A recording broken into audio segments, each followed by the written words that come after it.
105. We're rolling. Keep it moving. Marketing is crazy. Life is crazy. Attention span. Whatever you're able to put your attention on and energy on, it's like people are willing to pay lots and lots of money to be able to put something in front of you. We're all competing for that. Super Bowl commercials are how many? Like 7 mil for like 30 seconds? Yeah, it's always the most expensive airtime in America every year. And then, they always bring up how much it is, like 7 mil, 8 mil. Yeah. If you see like Budweiser do a minute commercial, minute and a half, like you'll see some of them are real short. It's because they don't want to pay for that much. Yeah. Like Kanye West did I'll make my own commercial because this commercial costs too much commercial. Okay. You know? Okay. But if you see like Budweiser does like a 90-second commercial with like, a song that's real popular, they poured into that. It's probably like 10 mil, I would guess, for the hefty ones. 10 mil for a minute? Yeah, and if you overdo on production, you might end up spending like 15 million, like as a company on the commercial. For the 2025 Super Bowl, 30-second ad spot costs approximately $8 million. Bingo. You said 7 off rip. That put me in the ballpark. Dude, which is a record high, up from the 7 million average in 2024. Dude, golly, you're on the money, dude. I think I saw a stat about it, though. I'm pretty sure. Or I saw something in passing about it. Oh, because I saw that Popcorners, I want to say, is the brand. It's like a chip, snack, munchy kind of thing. I don't know. Popcorners, bag of things. And they had a Breaking Bad commercial with Jesse and Walt. That's cool. And then I think I saw that they had spent 7 million and then they doubled their sales. Oh, wow. I see. So it's like, that's what marketing is. It's like you're just putting it in front of people. Dude, and then, okay, what are we going to make? Gamble right there. It's like, all right, we got to put it in front of people. We got to pay to put it in front of people. And then it's like, okay, what are we making and what's our intention behind this thing? Yeah. What's our commercial about? What's our company about? Yeah. What do we want to make you feel? I want to say, that's it's also, I think about it like, what do you want to sell? What are you selling to people right now? This is, the emotion you want to give off, or the vibe you want to, or the story you want to tell, or the narrative behind the item. It's like, what is it that you're selling?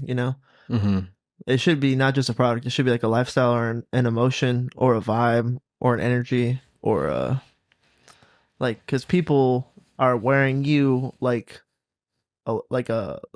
they're a billboard, and then they're going to use you to express themselves. So it's like, what do you represent? Because ultimately people are just going to use you to express them. So you need to have something powerful, in my opinion. And then you can sell that much better through advertisements than, for instance, I was going to bring up, I don't think it's Olipop, but what's the other one that came out around the same time? Poppy? I think Poppy. So Poppy had a Super Bowl commercial featuring the blonde girl that's super popular right now. Sydney Sweeney? Yeah. Okay. And then that was kind of like, she kept blowing up in the zeitgeist, and that was like step 3 or 4 of her, like, damn, she's everywhere, And then after that commercial, I'm pretty sure Pepsi bought Poppy for like a record sale, and they just flipped their little soda company into, millions or billions of dollars, like sitting chilling. I think it was, I don't know, I'll look it up so I don't lie to you, but like hundreds of millions of dollars.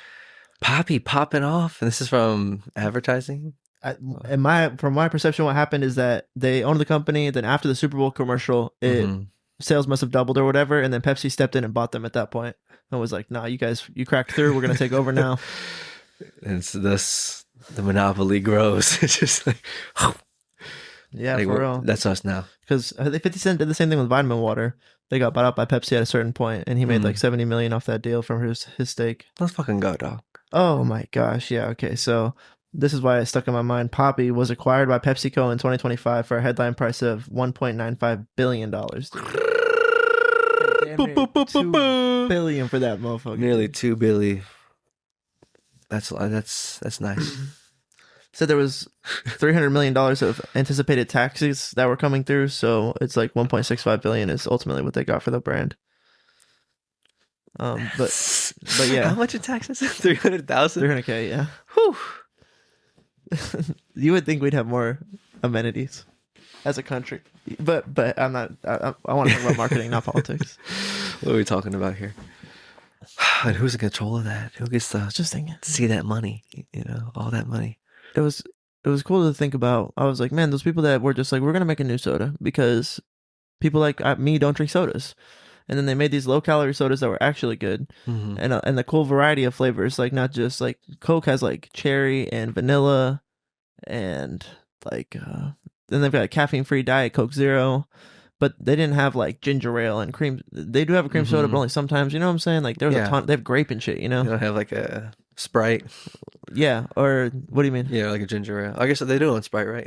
Coca-Cola. Yeah. They have a Sprite, but Sprite doesn't get real wide within itself. It's not real broad. It's just like that's their attempt at clear soda, you know, or lemon soda, whatever. Yeah, citrus. But you feel me? When you look at the Olipop is the one I go for. When you look at, they've got a broad spectrum. It's like 40 calories. Yeah. Sweetened stevia. And then they're doing the probiotics, which is fire. And I think I prefer that brand to the Poppy personally, just because you get the probiotics benefit.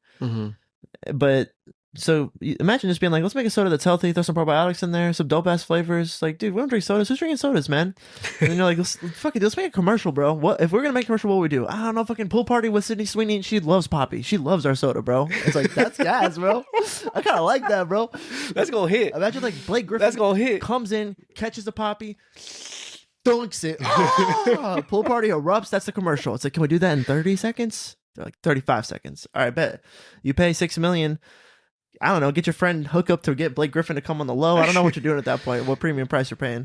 Probably just Sydney Sweeney. Probably just a regular pool. Some guy you know. Yeah, you gotta pay him for the appearance. So then imagine we can look at the stats what they're branded after that. But imagine you make like $50 million. You're like, oh shit. Yeah, it's just for the time. You gotta pay $7 million for the time, and then you gotta make the thing, which costs its own production. Yeah. It's both. For sure. Like Breaking Bad and Walt, that shit cost a lot of money for the licensing and shit. Yeah, you know? pay both the actors. Yeah. They probably paid a fuck ton of money. But it's some of the most viewed media in the world, you know? Plus the demographics it hits, because there's probably more views on Instagram, but the demographic that the Super Bowl hits is different than the Instagram demographic, you know what I'm saying? Be getting people, bro. It's a lot. It's a big cost. And you have to hit you on both sides. You gotta get it in front of them, and you gotta make it. You gotta create it. What are we doing here? What are we doing here? So we're talking about that. I think coming full circle around G-Dub, MJ38. Life's crazy, man. When those moments come full circle, and things like, I don't know, your manifestability, your intuition, you're starting to push in a good direction. I could see that working out narratively in the storyline. It's like kind of what we're trying to manifest subconsciously anyway. It might be part of our stories, you know? I was listening to a show talk about destiny, The Witcher. It was real heavy on destiny. Okay. Because like one motif in the very beginning was that it was his child of surprise. Because of an event that happened, then he chose the most humble route, which meant he was going to get a humble surprise. But then that ironically turned into like a maximally impactful surprise that maybe he shouldn't have gotten. But due to the laws of the metaphysics, like, that's what had to happen. Ultimately, he was going to adopt someone else's daughter. And it's like, I wasn't trying to do that. I was trying to take like the humble, I don't need anything route. But then it's like, it's been like written in stone. It's been written before this. This moment was preordained, dude. So then they uphold what has to happen. Ultimately, because of other events that happen, the mom gets killed early in the season. And so there is no parent for this child of surprise who's supposed to go to this guy anyways, and he's supposed to heroic adventure go claim what he's supposed to claim and then live the result of it. So this destiny thing's been in that show early first season. Giving me chills in my core. Chills in my core right now. Let's go on. Tight. Tight. I don't know if this was hidden or not. But then now in this season, like it's become like the dialogue of one of the characters who was an evil character who is now aligned with good is like, this is my destiny. And I think that's the only way I can make sense of my story was like, I was just living my story and doing what I was supposed to do. And then I was on the wrong side of history. And then I was supposed to die. And then I was spared. And now I just want to like, kill me if you want. Like, if you're going to spare me, if that's what y'all are going to do with me, then I'm going to fight with you guys. It's like, I don't know what you want from me. This is like, but that's what I'm trying to do here. And then his whole dialogue that he keeps bringing to the table is like this like fated encounter. Like, I have to do what I have to do and you have to do what you have to do. And like, do we have choice? I don't know, man. Like, my choice is to do what I have to do. Oh, yeah. Yeah. And now it's obviously very apparent that that's like become taking over as the main motif of this whole season, whereas it was just like part of what was going on in that story. And I'm like, that's interesting. It's interesting to think about your destiny. What is this life trying to teach you? Because destiny is somewhat aligned with the idea of predeterminism, or it's like, right? Do you have any say in anything? Free will, really? Right, exactly. Yeah. You know? Like, were you always going to fail when you failed? Were the choices that you made always the choices that you were going to make? On some level, God had a plan for your life. It's not far-fetched for me to think that that's more true than my perception of what my choices are. It's an interesting question for sure. Yeah. It doesn't change anything either.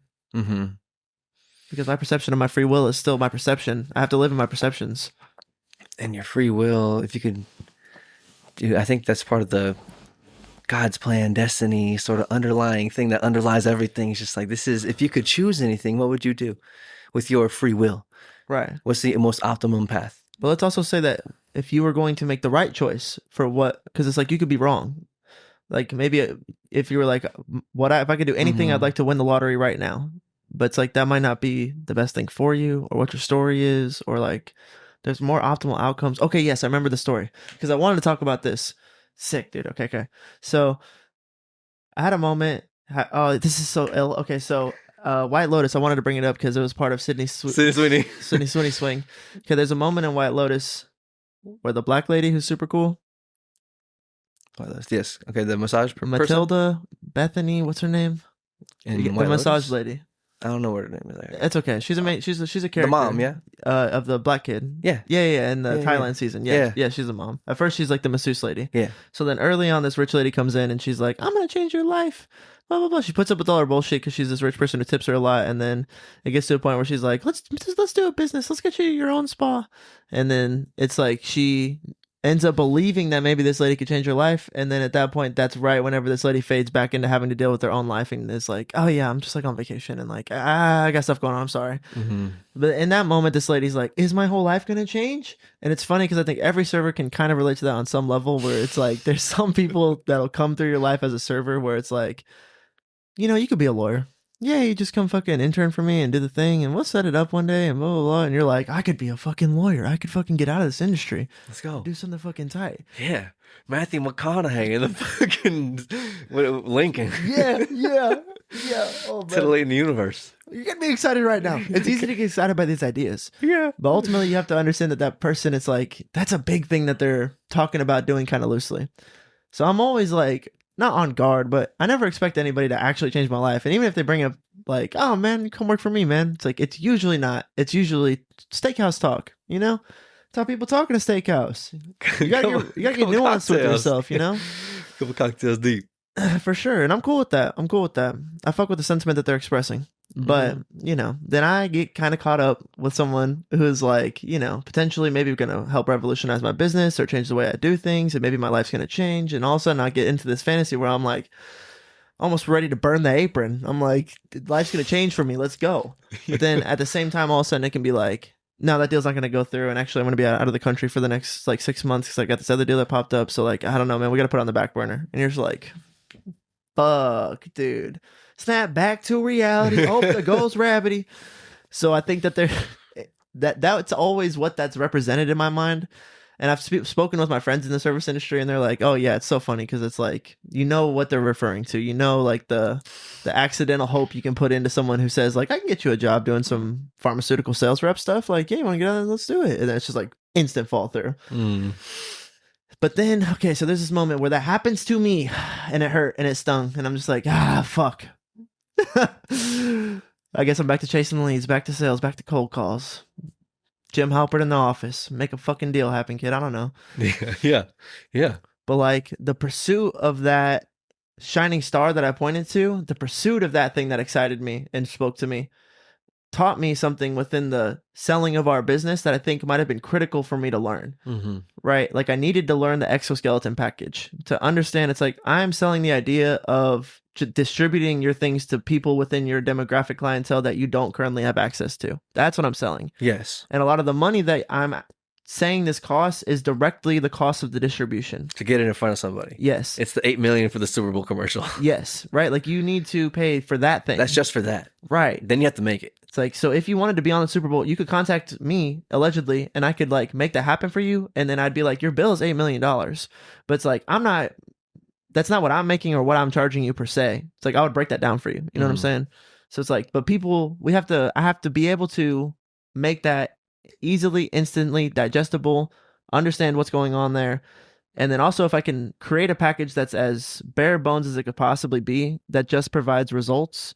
And then here's the thing, $1,000 for a month of work, I think that's viable for like a business. It's like, look, you need marketing, and that does just cost, distribution costs money. I'm gonna give you like the best deal I can possibly give you, just to give you some results to show you proof of concept. So you can say like, if I turn up 5 times the money, I'll get 5 times result. But here's your proof of concept at the bare minimum. Yeah, that's something that's an apple someone can bite. You know what I'm saying? Like, I understand this. Yes. Okay. It is citrusy. Yes. I get the notes on the back end. A little vanilla. I was just pouring grape juice in people's mouth. Like, this is what marketing costs. Like, I didn't even know. Choking on it. Yeah. I had no clue. And I didn't know I was doing that either. You know what I'm saying? I'm like, well, that's what it costs. Like, shit's expensive. I've done the work. It's expensive. You know what I'm saying? But that's where the discernment to, okay, like I'm selling an apple, someone is going to have to bite and then take out their wallet and pay for, and trust me to give them results. And they're going to be not esoteric, but like abstract. Like I'm going to have to explain abstract results with my words and have them make sense in a way that you understand that business is getting better because of the investment, and put it in a way like that, right? That's all easier if it's a digestible apple than just pouring wine down someone's throat. So, but then, okay, so then to bring this loop back to the circle is like, is any of that free will, or is all of that predetermined? Because I'm like, my life's going to change, but then I fucked up on something. And then it's like, did I lose trust, or did I fuck, or was it not really, or did I, well, let me like do what I'm trying to do here anyways, which was just be a professional, run a business. And then through the client's needs, this client's like, I can't do that. I can do this. I want this, but not that. And I'm like, it's cool. This experience is helping me realize, okay, if you feel that way about these things, then it's the idea of it all, and then how it's put together something's not working on the technical side of my presentation of it. And then once I broke that down, that's where I found a golden nugget of like, this is an actual thing I can actually sell people. And I didn't have that before, which is sick, because I'm like, maybe my destiny isn't even to do all that shit that I was like, golden star that I'm running towards. And I think it's probably not. I think that it's probably this longer story that I'm not going to like just see the answer to, or it's not going to make sense to me. It's like, here's another golden nugget. Here's another golden nugget. Then we'll slowly start to like put this business together in a way that's actually like a business. Because it's hard to understand business. It's hard to get into the marketplace and make sales and do the fucking thing and become viable. Yeah. What value are you providing? And then you need to be able to like back it up with the words to articulate it. Yes. What need are you solving? Right. That, like when I talk to Steve about business, it's instantly like, need you're solving versus dollar spent solving it. And then, is it actually worth spending dollars to solve that problem? Is the problem bad enough? Like, do you provide a good enough service? Because if a manager can cut an expense that's not necessary, it's like, they've already been doing that for years. They're not going to add a non-necessary expense to the ledger. No. So you have to be, he's like, is that a justifiable expense? That's the lens he looks at it through, which is good. Yeah. And so I think for these businesses, like, they don't understand that they're not doing marketing, then we have the perfect way to start stepping into distribution. And it's a nice smooth apple. Yeah, that comes from the awareness of the situation and the story that's playing out. And is all that predetermined, your destiny? Who fucking knows? But we're in here learning that shit. And we're learning it through just the way we're interpreting what's happening to us based on our aims. I lost where I was going with that. I think I feel so good. Your destiny. I feel so good about what I learned through that experience. Like, I feel so good about it. I'm like, in the middle of it, it felt like I had choices or free will, or maybe, and then it's crazy to shift back into what feels like story. And I'm like, there is just destiny. There is just like, things happen, and then I do hopefully the right thing. And then the story progresses. And then sometimes I just start perceiving things it's like, it'd be better to be blindfolded, honestly, because then I could just concentrate on doing the right thing. Because there's times where you just start thinking like, I don't know. I think maybe sometimes life is like an isolation chamber in a prison. You have to not lose your mind. Okay? Like, you got to focus on not losing your mind sometimes. And then within that, how good of a job are you doing? Like, you need to be fortified, you know? What are you going to do, your multiplication tables? Need I say it again? Fortify your mind. Fortify it. But that felt like part of the fortification. As part of me knew, like, don't buy the hype. Don't buy the hype, bro. Like, just stay in the pocket, sell your sell. don't get too excited about trying to impress this client who might change your life type deal. You know what I'm saying? Okay. But then part of me did like get real excited, and I didn't forward. I let the hope get in there, and that was kind of like, maybe I'll get out today. Maybe I'll get out today. Maybe, and then at the end of the night, you're like, I'm not getting out today. Why did I let myself think that? Why did I let myself get excited about that? Oh man. Through all of that chokehold, I think there was a truer destiny, which was that nugget was always supposed to. It was always supposed to present that way to me, so that way I could have the outcome that I had, and that's just gonna keep happening. And the best thing you can do is blindfold yourself and fortify your mind, in my opinion. Yeah, and we were talking, I guess, initially about The Witcher and his interpretation of destiny. And based on kind of what he was saying and what Jordan Peterson, I think, has also said in the past, is that you have to like tell the truth and like try to make the right choice. And he's like, I'm here because I've been making the right choices. I'm like, I've been in the right place at the right time, making the right choices. And if I can, like, this is what's inspiring you to do that? Where are you going with that? And you're able to say that I'm here. This is like the optimum outcome based on whatever I could be doing. And Jordan, he's like, you have to trust that that's true. It's like, if I keep on making the right choice or doing, like, I guess, then where do you get that from? It's a whole other question. Man, like, it's just doing your best. It's just, are you doing your best? The right choices. So I think it's the gradient thing, or the more aligned you are with the Holy Spirit, or doing the right thing, or whatever that, because it will constantly evolve within you. You'll be evoked to higher levels of alignment and harmony as you pursue harmony. So, but just being on that journey unlocks the gradient of your life where the best things that could happen can happen. And so from that place, I think, man, I'm not trying to lose it, but you were just talking about trying to do your best. Yeah, like, what does that mean, and what will that be? It's like, and the resulting story from that, telling the truth is part of it too. Telling the truth and doing your best. It's like, oh, how can you identify what the truth is? Right. Who are you to say? Right. How do you know? Just doing your best. Doing your best. The helper, bro. The Holy Spirit, the thing that's within you. Yeah, that's true too. That's it. That's what we call it. Or that's what those words are pointing to. That thing is tapped into truth. Your spirit of discernment, spirit of truth. Right. And so I think, like, for instance, if you were aligned with a political party because you thought like it was the right thing, and then if you were to be maybe disillusioned a little bit, or like things were explained to you in a way that made you think differently, and maybe there was like a part of you that's like, maybe I'm like not aligned with that, and you were open to that and you could feel that, right? Like, maybe the whole way you're doing the right thing, even if you would change your ideology as you grew and evolved. And so that's what I think is like, how much are you really, so are you politically aligned because you're an ideologue and you want to fit in and you want to be cool? Or are you really aligned because that's how you feel inside and you want to be an activist for what you think is right? So if you're truly pursuing what you think is right, then more opportunities to understand what is right will come to you.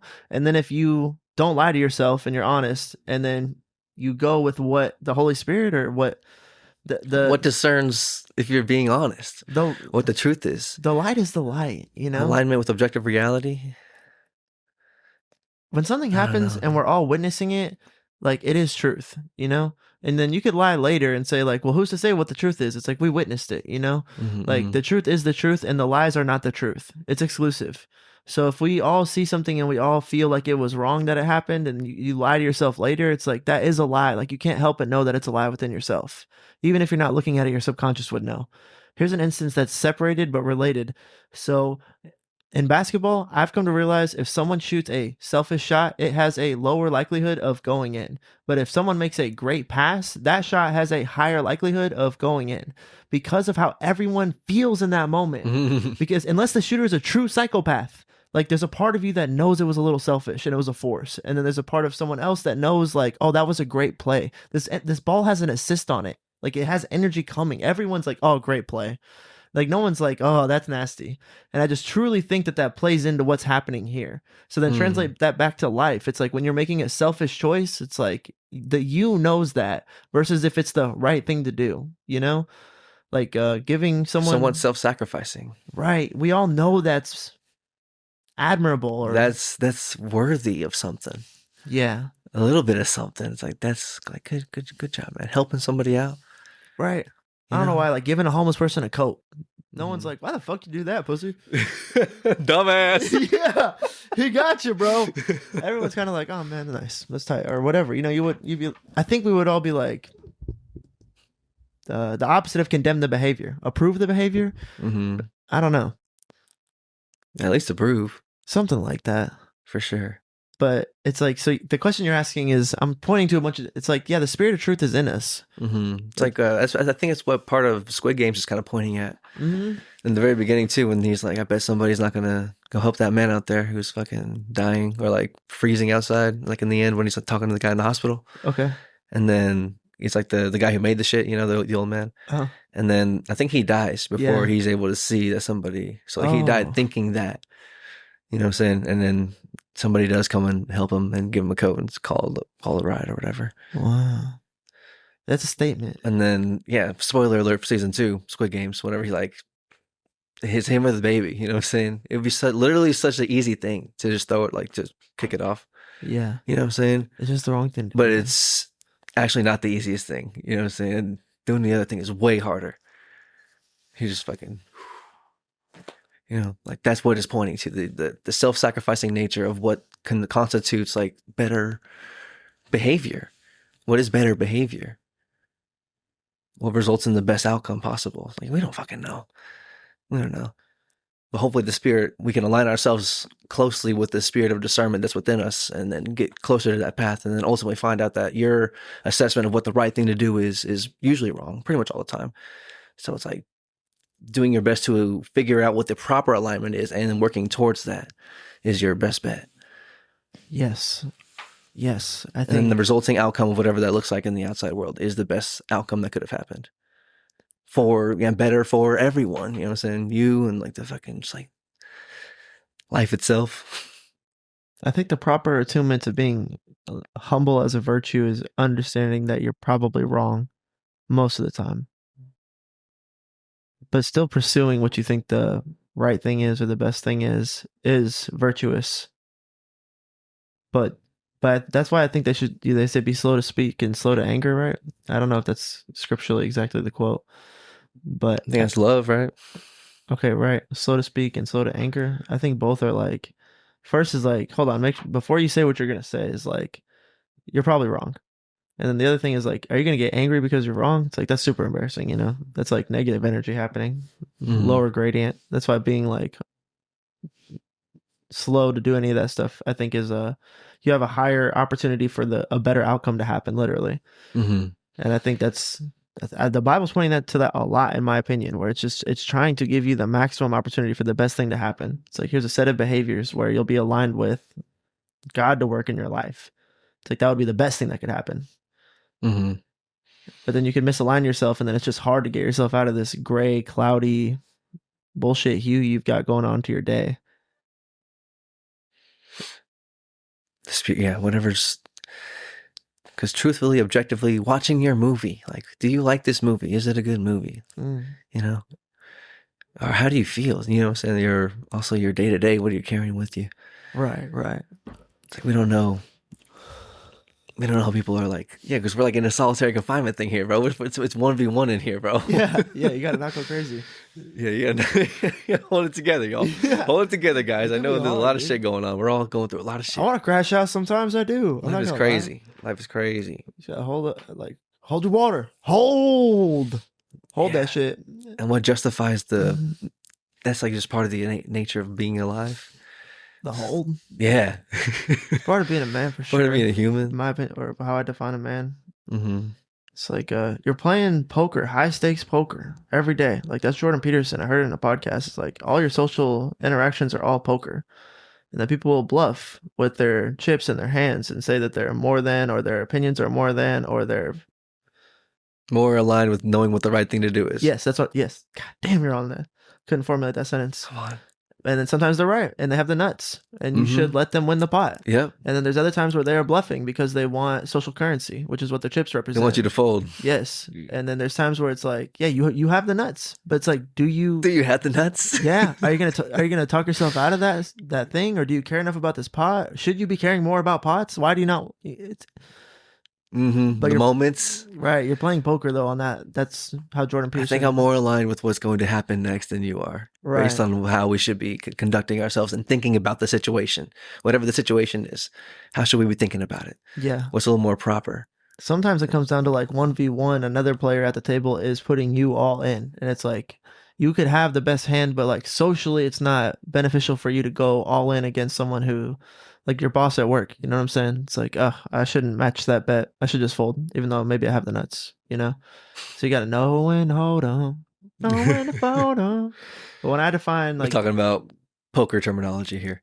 yeah, The nuts is the best hand possible. oh yeah. Sometimes like, you win in poker because you have the best hand possible, and right. then sometimes you win in poker because you interact with the narrative, the story, in a way that makes them think that their hand is worse than the one that you have, even though you might not have the best hand. Yeah, an easy. It's bluffing, is what it is. It's a bluff. Like, yeah, it's a lie. Like when your girlfriend knows she's right, but you know that she's not right, and then she has staked a lot on her being right. Even if you're right, sometimes it's not worth staking just as much to win the pot, to be right. Because Ralphie May says, and my dad quotes this all the time. It's like, you can be right or you can be happy with a woman. It's like sometimes you get to that fork in the road. It's like sometimes you should just choose happy, because it's like being right, it's not going to get you shit. Being right's not going to get you a blowjob. That's what Ralphie May says. Ain't nobody was like, God damn it, I'm so right. I'm so fucking right. That don't happen, bro. And so anyways, but that's just Ralphie. Like pointing to this thing that I'm trying to say is, even though you're playing in poker, you would always want to win. You'd be happy someone was bluffing when you had the nuts. But the social equation is just a little bit different, and the way that it translates also with the group is like, you can stake poker chips in the truth of the narrative and hedge yourself in certain directions because you think what's going on, because you have a perception of what's going on. We all live in it. Yes, and you should do that for what you think is actually, you should pay attention. That's like why it's a virtue, to pay attention so that you know what's going on, so you can hedge yourself where you're supposed to hedge yourself. Mm-hmm. And there's not always going to be like, okay, now everybody turn over your cards, who had the best bet. It's just like, it is, you are just kind of like investing social chips into life narratives. Will show you. Yeah. And then there will be returns sometimes if, like, you know,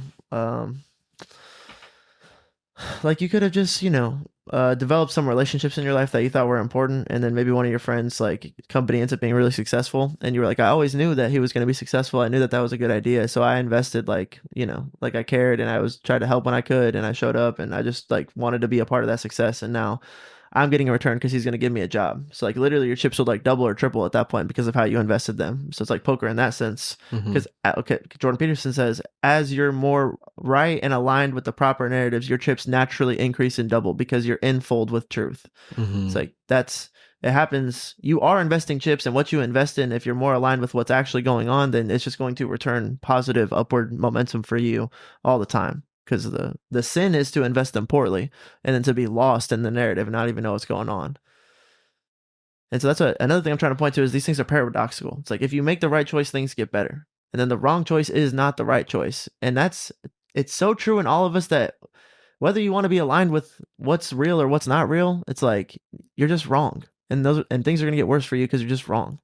And I can't make you see that, and you can't tell me at the same time, you can't be like, well, my reality is not your reality. I'm like, this is objective reality. Like, yes, you can say that and keep living your perception, but like, because that is true as well. Like, we're solo in this bitch. Yeah, for sure.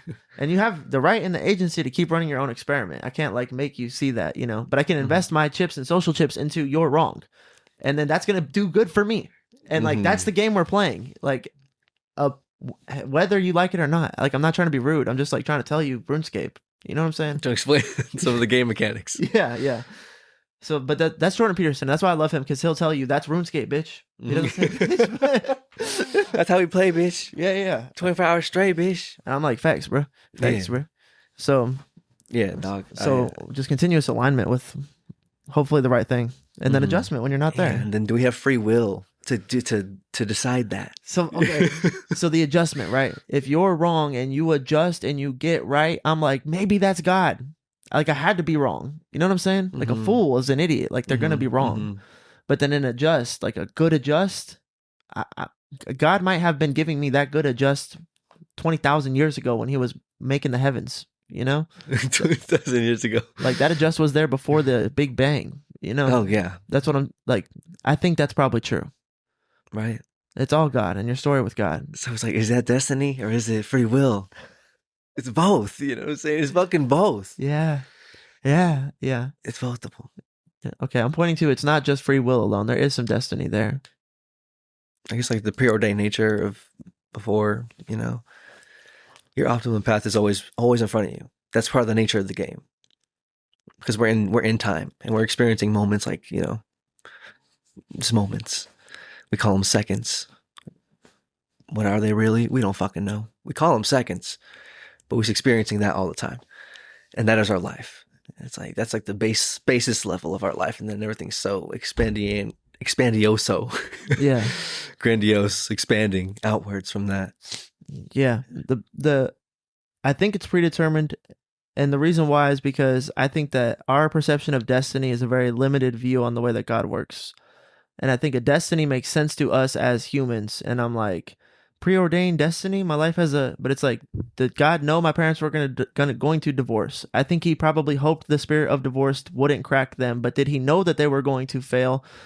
Like, I think that he probably helped give them every chance to not fail. And there was probably a plan for things if they didn't fail. So I think there are For all things. For all things. Any right? and all variants. Right. The multiverse, whatever. Anything that could have happened.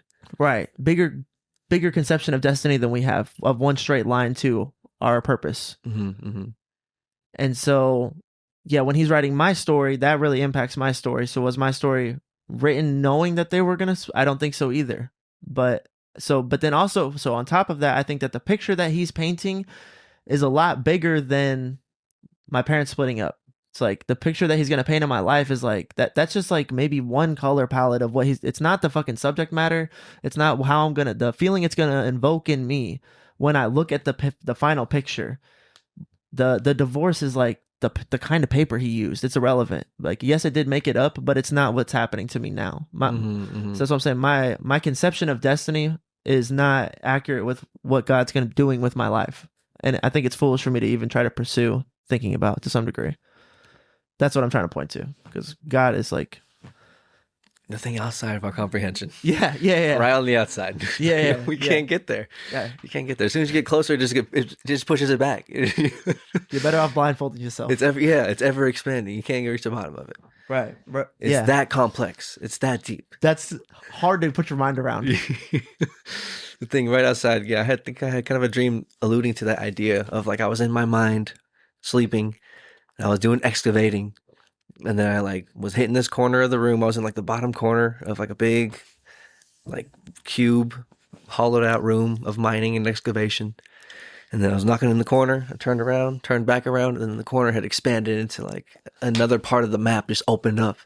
And I was like, whoa, and it was more intricate and deeper, literally. So I was like in the bottom corner of this just regular square box, more or less. I was excavated, and then it opened up into like a kind of a more rectangular, at least from first glance, like more ornate version of like excavation. But it was like, whoa, this is different, but the same, and wider, and different, but the same. I was like, that's just like, it gets deeper like that. The thing that's, because when you're trying to push your understanding, or like he like by definition, whatever resides outside of our understanding, it's like yeah trying to understand that. But we have our understanding. That's the other thing too, because that is like the free will aspect of it. You can choose to understand something.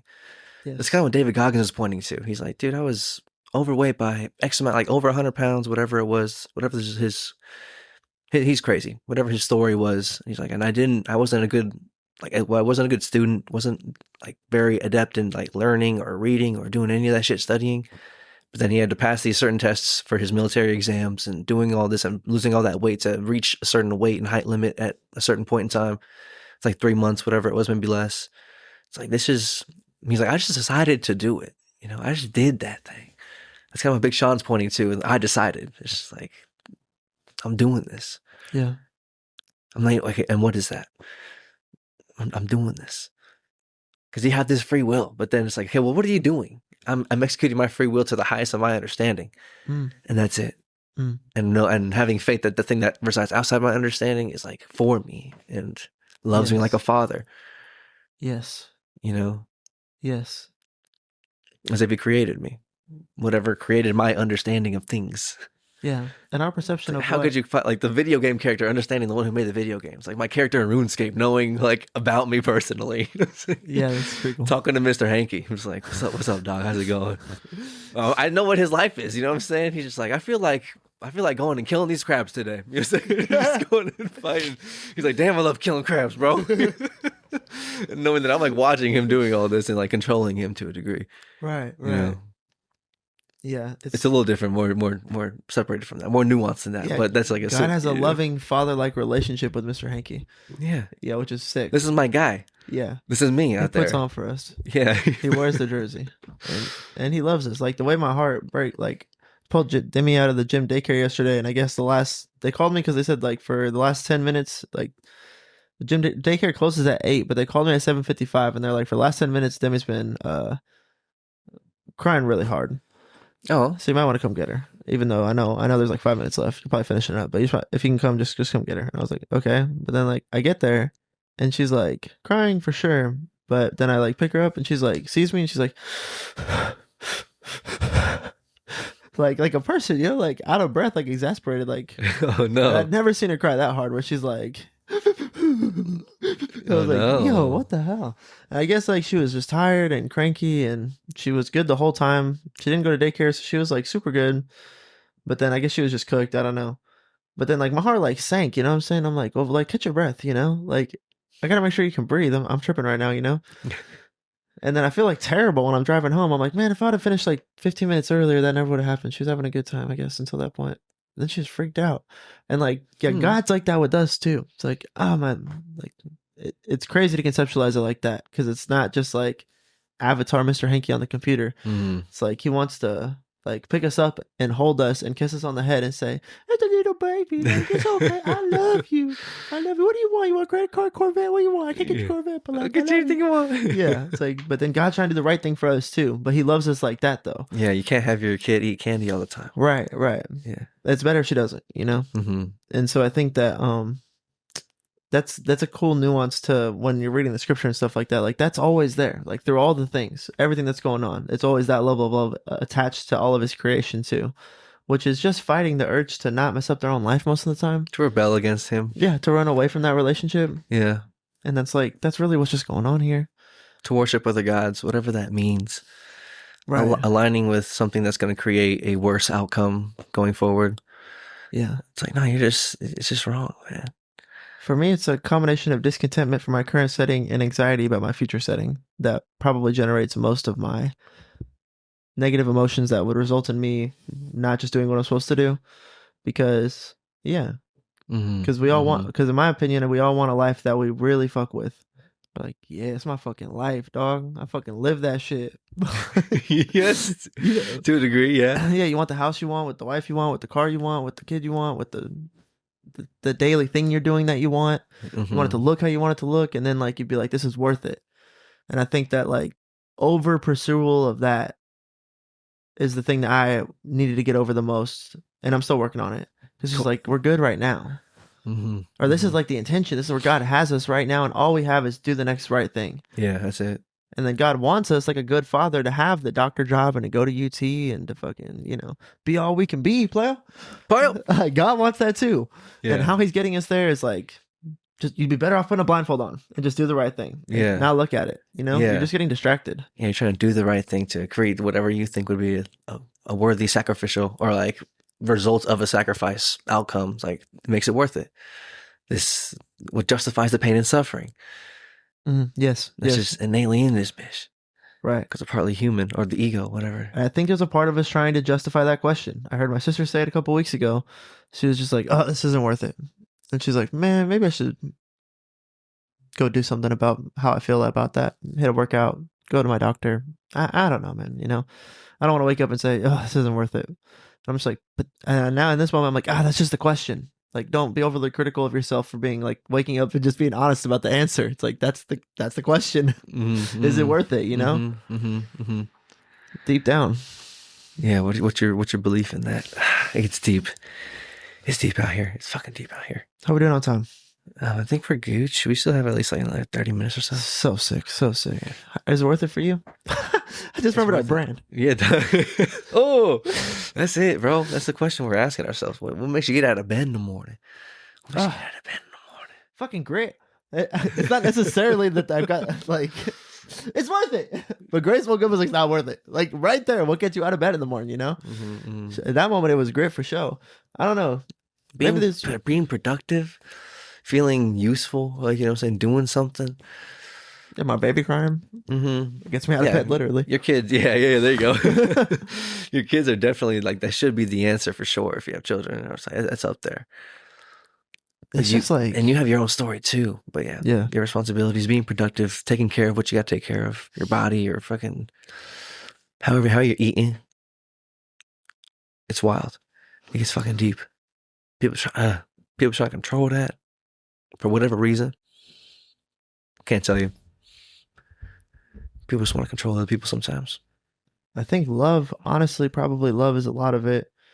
There's definitely, you are living out your own story, and I think we all have a romantic interest in our own story. We want it to be beautiful. We want it to be awesome. We want great things to happen. We want it to make sense. We want to fall in love with somebody. We want to have a life we like. Like, I think we have a romantic interest in that. Like, we'll get very excited and we'll blush when things are going the way we want them to go, and we'll feel heartbroken when things aren't going the way that we want to go. That's why I'm saying it's a romantic interest. It's like almost like our capacity of love is invested in our own life, but then also we love our parents and we love our siblings and we love our kids and we love our friends so much. I think that also drives a lot of constraint for decision making. And, you know, going to school is difficult, but sometimes it's like, you know, you want to be somebody and your parents are, it's a little bit of pressure there, you know, you want to make them proud and stuff. It's not like they're like bearing down on you, but you just have this like responsibility, you know, to uphold this thing you're trying to do here. And all of your connections to everybody around you is like supporting that, in my opinion. So that's when I think about Jesus and love being so important. I think that is a lot of times what drives like a lot of all the decisions that we're making all the time. Unless you're a psychopath, and it's like beneficial stuff, you know? Yeah, short term. Oh, feel me? Short term manipulation. Yeah. No, that's like trash. Textbook. Yeah. That shit is textbook. Yeah, just small shortcuts for the sake of small shortcuts. It's like, okay, well, misalign yourself and see how great that goes for you. And then the other thing is the devil works with those people. So sometimes they get a reward for misalignment, and they'll ride the lightning of the sin, the fleshly misalignment. Yeah, and then those people end up being Lex Luthor, and then guess what? The light beats the darkness at the great climax. We know how the story ends. Yeah, we know how the story ends. Doc. Yeah, what are we talking about? So you in the valley and you at the mountain, the millionaire version of you, all of the kid version of you that bad stuff happened to that you couldn't have helped when you're innocent left, when the sleeping beauty got kissed by that got put to sleep. All those things that happen, all those portions of you, all those versions of you, the only thing you could have ever done and will ever have to do is to the next right thing. It's like, that's it. All the time, that's it. No matter where you're at. And then knowing that God is taking you to the best life that you could possibly imagine, but you can't possibly imagine because that's God, outside of comprehension, goodness outside of it. Do you want that? It's like, that's literally the best outcome. Yeah. And you have a romantic interest in that also as a presupposition. So it's like, how do I do that? How do you do that? How do you do that? It's only the next right thing, which is my message for the day. I don't know. That's an interesting thought, you know? Me and the guy that drives the Viper. We're trying to tie all these things together with like destiny, free will, the next right thing, the moment that we're all like you're living in. What are you consuming? What are your behaviors based on the thoughts that you're having? I'd love to bring it back down, or bring it to marketing, to bring it back down to earth. Yeah. Also, because I want to finish this question that I've had in my mind since the beginning. Let's go. I love it. But so it's not so dramatic. Like, I'm kind of a romantic person in my heart and passionate, so I like to make it real dramatic when we're talking about metaphysical stuff like this because it matters that much. Because Jordan Peterson makes me want to cry because I'm romantically invested in my life. Like, it just is what it is. But also, just like on a more conscious level, like tangible level, what's actually happening in my life is like, I think that we figured out a better way to sell our product to people over the last like week. And I'm really excited about that. That's really cool. But that's also like, so I was a fool. I am a fool. I didn't know what I was doing, but I just got a little more aligned with a better way to do it. And if I keep doing that, then maybe this will actually work. And like, that feels really good. That feels really good. Yeah. It's like small scale, just kind of small stuff going on, but like, it's cool, you know? Yeah. No, it's like you lost a little bit of weight. You know what I'm saying? That was your goal. You're like, nice, I did it. Yeah, totally. I went hard for like 8 weeks and that shit worked out. Totally. Yeah, so like, what is that? It's like, is that true? Like, is it true? Like, objectively, yes, by your own standards of what you're viewing in your life and how you're interpreting the story. Like, this thing happened. Right. I did it. I made the proper sacrifices, and I got my in line with the just like more objectively better reality. Yeah. Yeah, totally. I think we can't help but it's like what's the question? Is that good? It's like I think so. Is that real? Yeah, I think yeah. Mm-hmm. If you can't make that connection, then you can't play this game. That's the yes. It's like catching a pass as a wide receiver. You got to be able to catch reality as it comes, you know? Yeah. It's like, yeah, that's good. That's good. I set out to do that and it worked. Could I have done it better? Absolutely. Do I have a readjustment, a way I'd like to do it better going forward? Absolutely. So like I'm not necessarily overly patting myself on the back. I am happy about it, but my mind is definitely like, okay, well then here's where I could have done better. I want to do better next time, you know? Yeah. And I'm just trying to you got to ride the surf, got to ride the water, you know? Waves. Yeah, that was tight. That was a win. We want to keep going, you know? That was tubular. I fucking rode that bitch. Yeah, rode that wave. I was thinking about, there was 2 weeks that were nice where I was just in that bitch, like going and doing my abs in the gym in afterwards. The tube. And you can feel the keto burning the fat and you're just like, it feels good. Like I'm hungry, but it's a purple hungry and I'm actually getting off on having purple hungry. So I'm good. Let it ride. Yeah, was it good? Yeah, that shit was tight. I'm into it. But yeah, so that's what I'm saying. Less dramatic. It's like just a little, you know, you change your workout, change your diet. I have some cool memories and I feel a little better about life. Things are going a little bit better. Marketing for real. Like I was just did my best, then got a golden nugget. Now I've got this other plan. I'm going to start doing my best with that. And like, I think that's going to keep going better and things are just getting a little bit better. Mm-hmm. Less, not super dramatic, but I think you have to care on the level of a drama, in my opinion.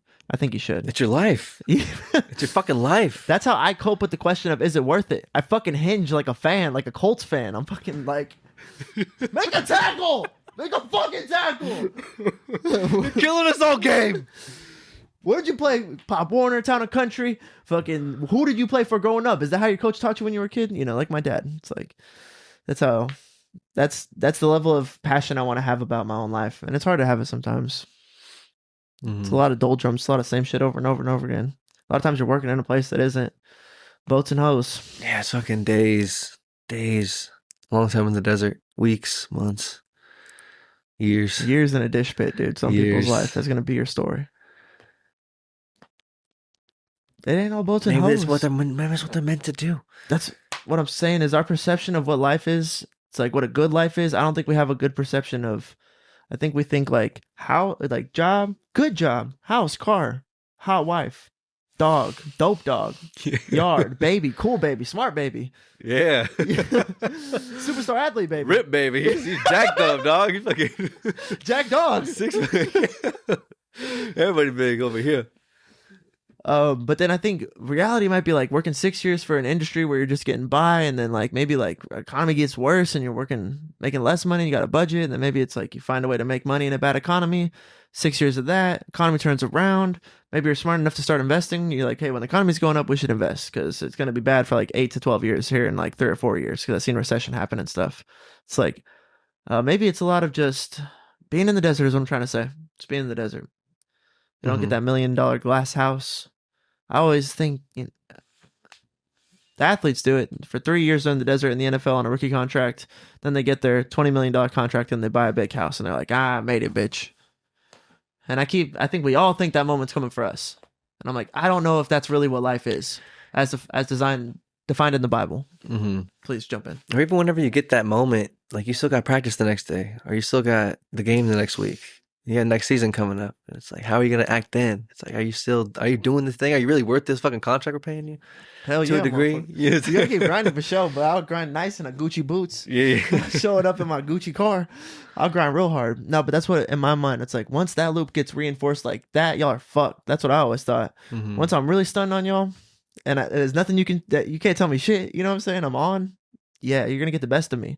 That's what I always thought. But I do agree with other people. Are you going to have that drive to keep going? Everyone's going to get faced with that once you make it. Mm-hmm. You're still going to be able to get out of bed with that tenacity. That's what they say about McGregor. They're like, it's hard to go out there in the fucking cold and have a real hard fight camp when you're fucking rich as hell, dog. When you got nothing, you don't want to sleep, you know? Rocky montage, dog. Yeah, bro. Yeah, that's a constant battle. Can the person that's made it stay as hungry as the person who hadn't made it yet? Mm-hmm. That's when you got someone that's diff.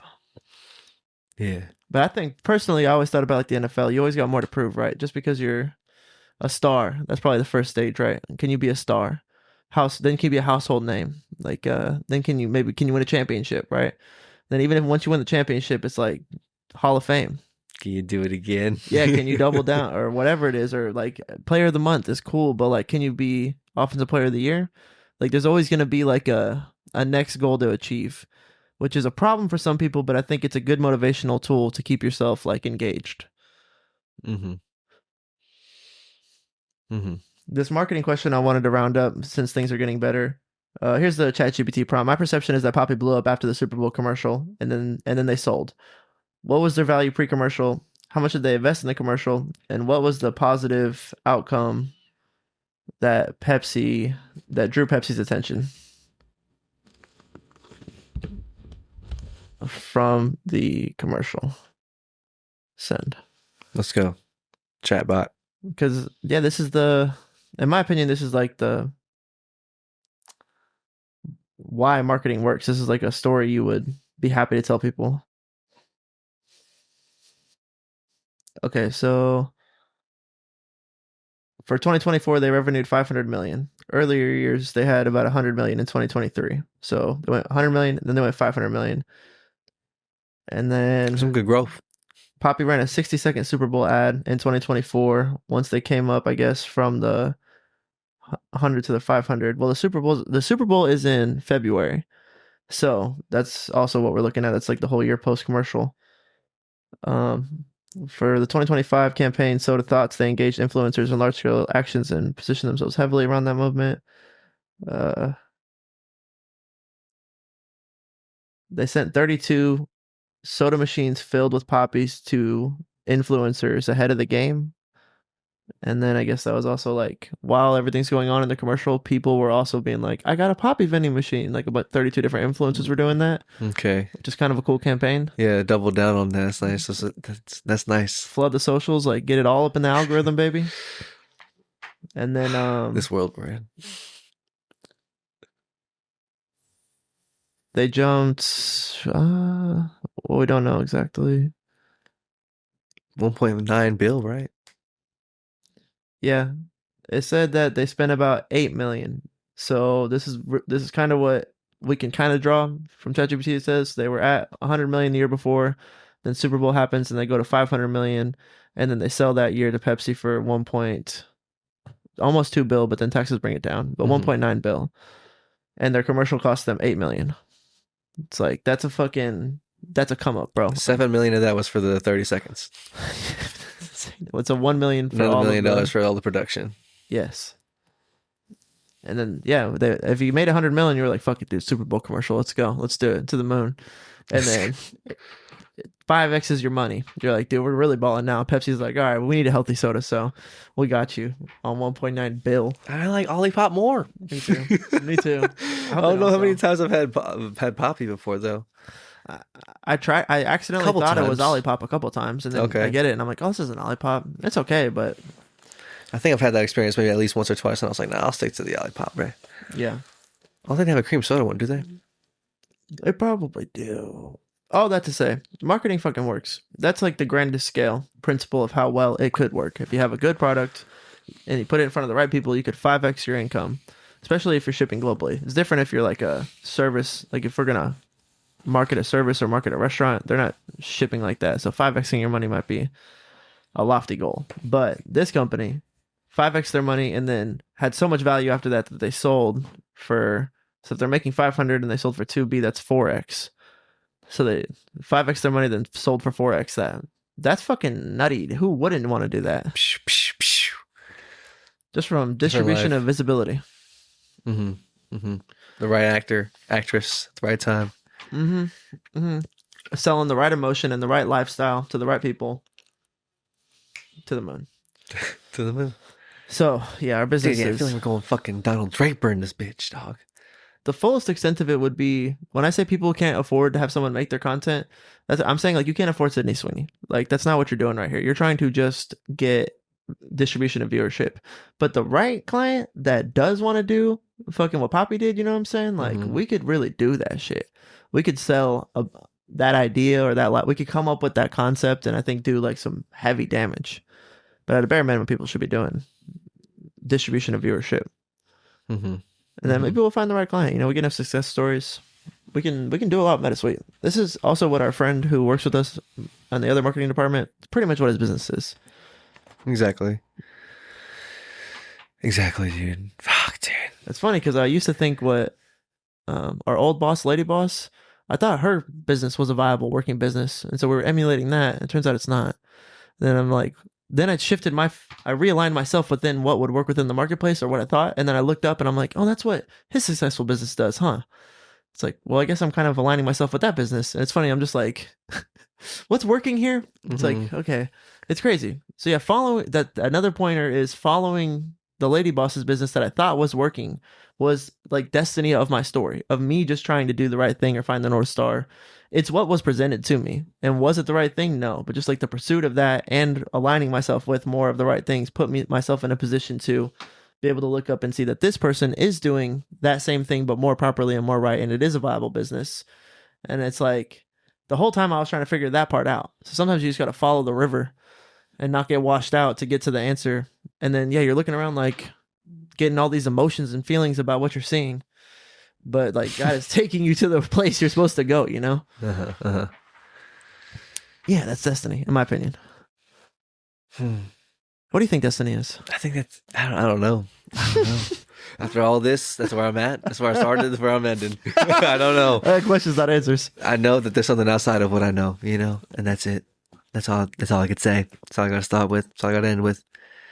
But in the middle, there's always the opportunity to do the right thing at any given moment, always. Yeah. And then there's something that is generating the moments. Partially it's you. You can impart your will and then generate moments. Like you can control your breath, but breathing is happening. It's like things are manifesting. That is what's going on here, second by second, and that ripples out into a day, and then and then all that should be coming around and hitting, like we've been talking about last couple episodes. Yeah. But the ever present option is like free will. By definition, it's like there's always the moment you're dealing with, and then at any given moment. Yeah, you mentioned it on a podcast previous where it's like, how do you handle moments? Like the kid getting pantsed.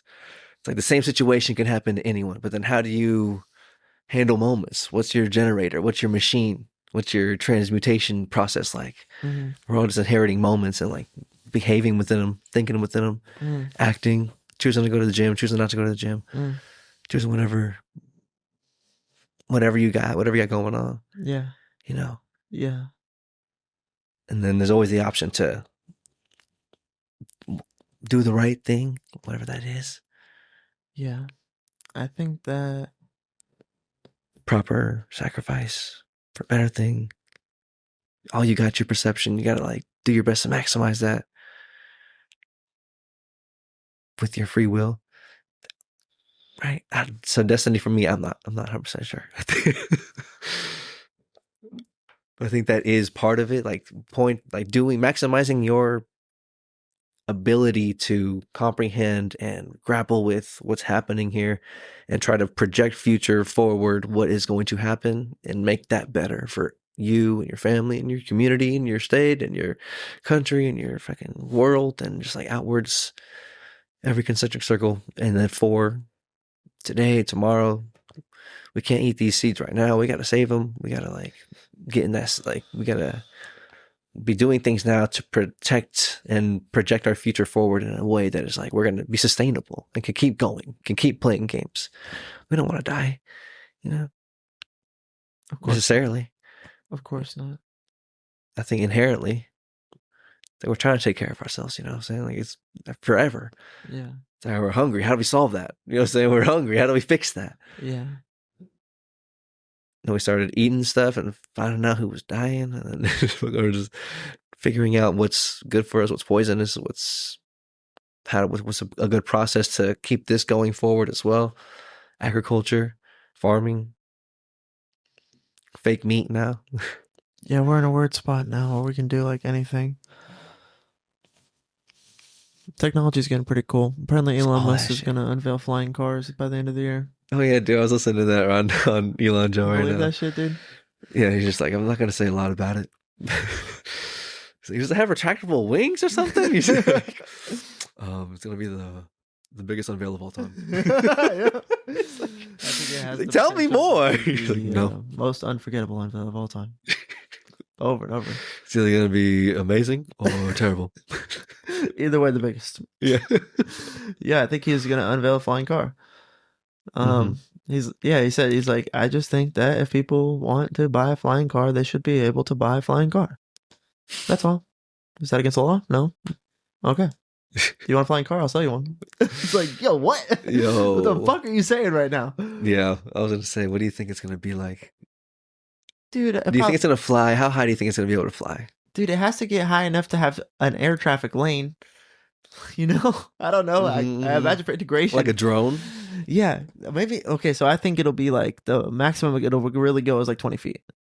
Man, I think you'll probably fly at like 10 to 15 feet. Which is going to be kind of a problem because there's going to be like trucks and stuff. Is that like a flying car or is that like a hovering car? More of a hovering car, in my opinion. You know? Yeah. A flying.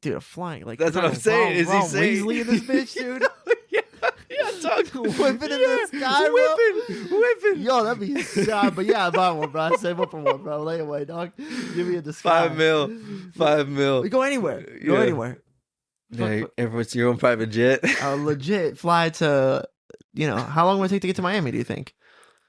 I don't know. What's the flight from San Antonio to Miami take? From San Antonio to Vegas, it's about 3 hours, 3 and change.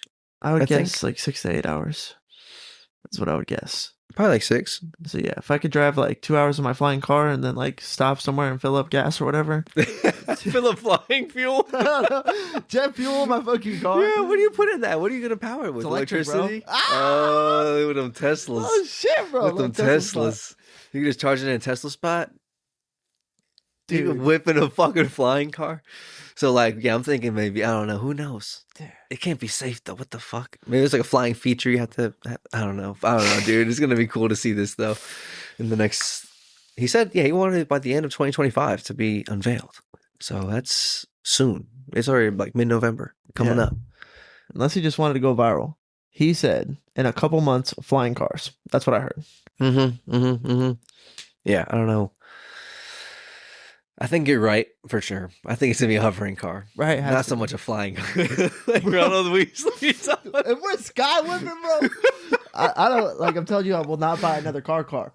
Oh, Fuck that, bro. I'm going to be one of the people that flies around. Like, the ability to go to Austin by sky, Ron Weasley style, absolutely. My chance of death will go way up. It's like a motorcycle. You gotta, I wonder how much they're going to be. What do you think they're going to cost off the rip? What's a Cybertruck cost? If they Ron Weasley, like 200 racks. Ron Weasley? No, if it's okay, it's gotta be so $200K for a Cybertruck, roughly speaking. I'd say $200K for the Weasley car, but I think it's $80K for the Cybertruck. What? $72K. Okay, $72K for the Cybertruck. For the Weasley, I think it's $1 million for sure. That would make it more for a Weasley. At least there wouldn't be that many going around. Maybe 10. If you're Weasley, push it like that, whip it, you could just drive. There would have to be like landing ports, or how are they gonna like fucking? How are they gonna regulate where to drive? That's all you, bro. I'm just gonna sell you the ship. Oh no! A big old field, bro. I don't know what we want. If I were driving one right now, okay, highway landings, I'd be a little nervous. I mean, yeah. What the fuck, bro? Just caution, like a transformer. It just fucking goes into car mode. It knows how to land on the highway. You just get a nice little clearing and hit a button. Just like fucking Batman. Yeah, dog. 200K is not enough. 10 mil, dog. Oh, yes, the transformer. Midair coming through. Yeah, it needs just like a certain amount of strip. It needs a certain amount of highway. It needs to be able to identify it for a certain amount of time to adjust the speed. And it just fucking, you hit the button once it's ready and calibrated. And you just fucking, you land it. That'd be so sick. But all this is predicated on if someone is an idiot, they will crash and burn and die and kill people. Oh, lots of people. Everyone dying, dog. But selfishly for me, that makes the thrill go way up. Like if I got good at it, I'd be like, man, Ron Weasley in this bitch. I'm whipping hard. I'm sky whipping. Oh no, I call dude. my car Molly, bro. Okay. Molly Weasley, bro. Let's go. So yeah, it's probably gonna be a hovering car. It's probably just like woo, woo, woo, woo, woo, and you can like move laterally, or you can, I don't know the axes. You think they just do a hoverboard? Let's see. Like, yeah, I don't think he would make something that's kind of fucking lame. Or maybe I don't know. We'll see. It's gonna be interesting. No idea what the fuck's about to happen. There's no point in going out there and doing something lame and stupid. You know? Mm-hmm. It would be hilarious to find out Elon Musk for the last year has been working on flying cars and you didn't fucking know. We're kind of living in 1990, dude. Like, I think that technology, like, AI is, like, cool because it feels like we're in 2025. But there's a lot of stuff that the CIA and, like, these agencies, I think they've been technologically ahead of us for, like, 10 years. Like, the iPhone hasn't done shit for, like, 10 years, dog. It's like the same iPhone, dog. Mm-hmm. So it's kind of, I don't know, man.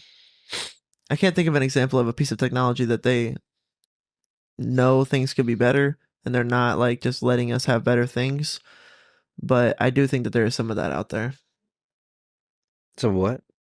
Like just as far as capabilities of technology, like how much they could put into an iPhone right now or how much they could put into a commercialized computer that goes out to people or the MacBook. Mm-hmm. Like they could really have some crazy shit going on with their technology. But like, it's like they got some self-cleaning robots. Them bitches be hitting. You seen that? Yeah. They're like maids in people's houses? Oh no, not like that. At least like the Roombas and we have like a narwhal. We got one of those. Okay, and nice. It's fucking lit. Really? Yeah. That's sick. It's fucking lit. See, that's cool. Yeah. We're into that. It's cool. But it's that's I'm sure the complexities and the intricacies that they're getting to the public, I guess, you know. Yeah, right. I guess you can't control information though. Right? Or how would you make sure that you're doing that? I don't think you can plug every hole of like truth getting through. Yeah. I guess just like funding for tech companies is a sketchy thing. I don't know. Yeah, because if you want to make like if you want to do some serious shit, you're gonna have to get some funding. Or like Nvidia, they're already like an established chip manufacturer, right? But I think that they have some regulations for what they're like able and willing to sell to people. They're also going through a weird time because chips are hard to manufacture right now. I don't know. The other thing is I'm fucking up because I don't have a good example of like this should be more like this, you know. But I just feel like technology-wise, things have gotten there hasn't been like huge jumps like since we got FaceTime. I don't know, you know. Yeah. I feel I definitely feel like there's truth in the sentiment of there's the things that we have and the things that the CIA and like the organizations that are running the things that are collecting our taxes, those groups of people who are like controlling the controllables or like the controllers, like the fucking whatever's the rule enforcers, whatever on objective reality, those people are doing those. Damn, I was losing control of the ship there. That they're influencing people or things to not advance out of hand very quickly. Yeah, or that they have access to things that we don't have access to. Yes. Technologically speaking. Yes. And they're like letting some of that trickle in potentially. I think so. Mm-hmm. This is also like alien tech, you know, on that level maybe. Yeah, because if you are if I am the government of whatever country, Justin Kingdom, and and then they're making ChatGPT, and I'm like, hey, you work for me now. You know what I'm saying? I'm making like AI. Or I'm on the forefront of like some of the most like whatever technologically advanced shit that's going on right now. It's like if I'm Mr. President or Mr. Kingdom ruler of the universe of Justin Kingdom, and then I'm like, hey man, you work for me now, and then like you can literally control it like that. Unless it was something that like you already have people that are working for you who are like trying to be that person, but then like someone outside of your working network does that thing. You're like, hey, okay, now I'm just gonna like come here we go. Yeah. And then, but yeah, there might be, so I guess just maybe potentially, hypothetically, this could be true, a thing maybe where there's like a certain, even just like metaphorically speaking, there's like a certain version of ChatGPT that we're able to have access to and buy at like the highest dollar amount that you and I can do as like regular people. But who's to say that there's not like if I'm working for ChatGPT, I fucking you know, I know the cook, bro. Come on, bro. I'll get you some fucking off menu apps, dog. Like, what are you talking about, cuh? What menu? Yes, bro. Yes, I think that's for sure going on. Mm-hmm. And they have to commercialize it. And then also, yeah, there's a military, like, if they get a real breakthrough, you know what I'm saying? It's not like they're coming to the public first. Not everybody. Same thing with Elon Musk. That motherfucker gets a real breakthrough. It's not exactly like he's gonna, unless he knows what's going on so much in secret in a cave somewhere. He's been making flying cars. Didn't tell anybody. Didn't tell the government. Didn't tell nobody. And he's just like doing a demonstration at the end of the year. I would be there. I would fucking be there. And that would be really cool. But for the most part, most people like Zuckerberg, he gets a breakthrough. At this point, I think he's probably getting paid by the government more than he can commercialize it for Facebook and sell it to people, you know? So there's probably a lot of money in that. Mm-hmm. So I do, yes. Like drone technology, I think easily drones are probably, the military drones are better than our drones, but we don't have the military drones. I would say that's pretty straight up. Yeah. Easy to say. The guns are getting there, like the civilians want. Civilians. I was just thinking about that word. Really? Yeah. We're tapped in, bro. The civilians for guns, as far as that goes, they really want to have like military grade stuff or better. As far as like, you know, that's just the culture of guns as it is. Second Amendment right people. And so they're pretty caught up. I think there's still though things that the military has that's like top of the line. Of course. You know what I'm saying? Top secret shit. Yeah, totally. Exactly. What are we talking about? Yeah. So you had to be in the room type of shit. Yeah. And it's probably just across the board, man. Like, yes. That's a true thing. Yeah. You know? Yeah, I'd like to see, what would I like to see? I'd like to see my phone get cooler. It's like, how does your phone get cooler? I don't know, man. I guess. At this point, it's like I need it to be just like a fucking in my HUD. That's what I need. But I don't want to put a Neuralink in. Mm-hmm. But maybe if you can give me glasses, can you give me like wide frame glasses that give me a HUD? Yeah, how are you going to know my thoughts without a Neuralink? It's a problem. Mm-hmm. I guess maybe we're stuck. Fuck. We're trying to do that shit. A Neuralink's a no for me. I can't do it. No, I don't think so. I can't do it. It's probably so cool. It's an attachment to a device. Allegedly, it's gonna be a chip. Be like, and this thing will be like, and link up to like your fucking neural thought space, and you'll be able to like open the browser, open the Gmail, open the inbox, open the email, read the email, reply to the email, say this, send the email, close the app. All through your thoughts? Yeah. Click open to Spotify, play Joe Rogan, close everything down, and now I'm just back into normal HUD. And then I'll have like Joe Rogan playing in my headphones. Yeah, he's like, pause. Yeah. Dude, what are we talking about here? This is through Elon? Who's doing Neuralink? Yeah, they have it. They had it working about a year ago for a guy to where he was playing Quake with Neuralink controls. So he's just like thinking like everything you would do into a keyboard. But then he's playing Quake and he's nasty. And he's especially good because his aim is better when you play with Neuralink, because it's like where you're looking is exactly where the shots are going. Exactly, yeah. He's like, right there. Yeah, because whenever you're trying to fucking move the stick around or like put it there, like there's a human aspect going on there. Just like remove that human aspect and you're just lasers, dog, daggers, bro. So like on that level, we're almost ready to just have Neuralink for video games in that sense. They're doing it for this person who was in a wheelchair. They were like a paraplegic. Wasn't he on Joe Rogan? Yeah. That's where I heard about it. Yeah, what the fuck's going on here? That's what I'm saying. That was developed a year ago, and we don't have that. So there's like technology that's out there that's crazier than what we got for show. We're playing Nintendo Switches and shit, and the Switch 2 is not that much different. It's a little faster. What a great example. It's a little faster, bro. Oh no, do it to him. Yeah, there's definitely something there going on. They have something we don't have, and that's okay.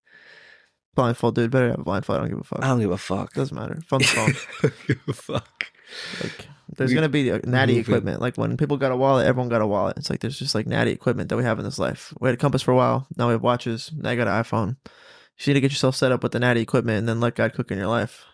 The basics. Yeah. Then do your quest. I think there's a quest that we all have to do. That's part of your destiny. Yes, that's part of the question. Tie it all back around.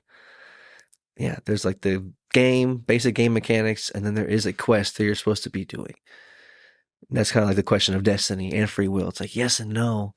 And the quests It's like, what makes it my quest? It's like, it results in the thing that you by yourself are trying to achieve anyway, outside of doing quests. Whatever it is outside of this quest that you are doing, you're trying to find something. There's something inside this quest that is more beautiful, even by your own standards of whatever makes life better for you right now outside of this quest. Whatever makes life better for you outside of this quest is not truly in line with your quest. There maybe is ways to like incorporate it or like figure out how to like move it all back to like to the center or move it all back to this 10% portion you got right here. But like the 90%, you got to like try to get anything that's outside of that, outside of that, and move more energy and time into the 10% path of what is making your life, even by your own storytelling, story viewing standards. Like, this is a beautiful life. This is beautiful. This feels like blessings. Like that word is pointing to an idea of something is happening and I'm not really controlling it. You know, like it's happening to me. And it's like, and it feels amazing. Like, yeah, crying from joy. It's like, that is, it happens to you. You know what I'm saying? Yeah. Yeah. That feeling of being blessed. And hopefully your life can result in more of that. That's what we're trying to do. And that is what your quest will result in if you do it to the best of your ability. And ultimately, that's what would make it worth it, which is a subconscious longing for that feeling. Mm-hmm. Mm-hmm. And then the crying would happen to you. The feeling of it being worth it would happen to you through entering the hero's journey, which is imparted on everyone. That's part of it. It is tied to destiny. That's it. Mm-hmm. When I conceptualize it is our destiny. We all have the same destiny. That's the best conceptualization for destiny in my mind is the entering the hero's journey. It's like, for sure you have a destiny. What that looks like, I'm not sure. I have no idea. No, but that's I can't what it tell is. you. Yeah, I can't tell you exactly. There's too many nuances. You can't even tell me. It doesn't even. You don't know enough about your own backstory, like the truth behind it, to know like how crazy it is. Exactly. It's like Jon Snow is like he's living a lie to a degree. He's like, yeah, I'm a bastard from this. Like this is the narrative of who I am. And they're like, okay, let's go, you bastard. Yeah. And then he's just fucking him. He's literally the heir to the throne. Yeah, literally. Spoilers, but come on now. That's the hero's journey. Beautiful story. Yeah. And outside his comprehension of his own self, which is where we say God lives, or we're claiming that right now on this podcast. I don't know if it's true or not. It could be heresy. I'm not trying to say I know things. I'm just saying that's what this food for thought is. Yeah. And it makes sense in that, go on that quest. The quest will result in the best possible experiential outcome you could have ever sought for, spent any time towards, given any energy or emotion or a part of you towards. This is way better. Yes. Yeah. Just what it is. Beautiful, man. Go on that quest, bro. I think that's a great way to wrap her up. Yeah, I think we gotta go on our quest. Yeah, time to continue our quest with our fucking needs, lives, and time. That's all we got. That's all we got. That's all we got. Hopefully we made your time a little better. Yes, tune in next week. I'm thinking we should start a Patreon.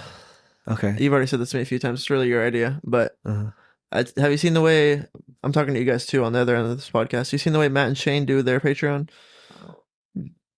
Every episode it's Jordan Peterson model, where it's just like their episode goes on, or they either have a 2-hour episode that they do 1 hour of, and then like another hour of the Patreon version, or they do like they'll record 2 in 1 week, and then they'll put 1 on just on the Patreon.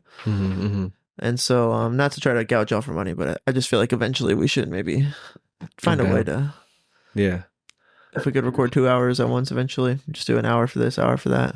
Yeah, easy. Cash, bro. Yeah, so if you want to support us further, we might be able to get y'all an extra episode a week. I'm trying to work on that. Extra content, at least. Yeah, I would love it if my favorite episodes. pods drop 2 episods, you know? Like with Matt and Shane, once I've listened to everything, I almost want to pay for their extra episode. I'm like, nah, I'm too caught up. Too caught up.